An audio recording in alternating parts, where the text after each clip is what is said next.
Mu kusooka bano basoose kufuna mawulire ag'omwana waabwe Muhammad Ssegirinya nti afudde, wabula oluvanyuma ne bafuna akamwenyumwenyu ng'ate bawulidde amawulire amalala nti tannafa. Ate bwe byazzeemu nti ate yaziriseeko ate tannaba kufa, ate abantu ne tuddamu tetubabikira buto. Banne mbadde nsaba Muhammad Ssegirinya tafa yakiyaaye munda gwoba afudde, nze mbadde ntandise okukaaba amaziga.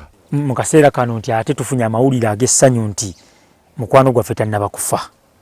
Neffe ng'ekyalo bwe tufunye amawulire ate ntufuna ku mikutu gy'amawulire egisinga obungi nga tegyesigika, tubadde tumaliriza okukakasa nti Ssegirinya alabika avudde mu bulamu bw'ensi eno.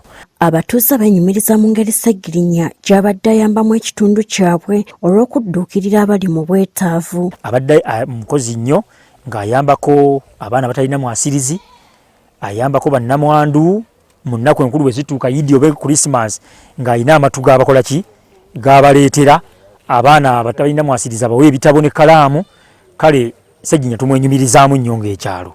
Bano era batubuulidde nga Ssegirinya bw'abadde talina buzibu bwonna newankubadde ebyobufuzi abalala bye bamulabiramu. Naye nga Ssegirinya talina ttabbu, era nga bwe twaga nti yasomera Kaddugala awo siniya, n'agendako embirizi ewa ssengawe naye n'asomerayo, n'agenda e Kampala n'atandika ebyobufuzi byammwe waffe tubeere eno mu kyalo nga bwe mutulaba. Ffe ne Kampala abamu tumala emyaka 5 nga tukoze ki.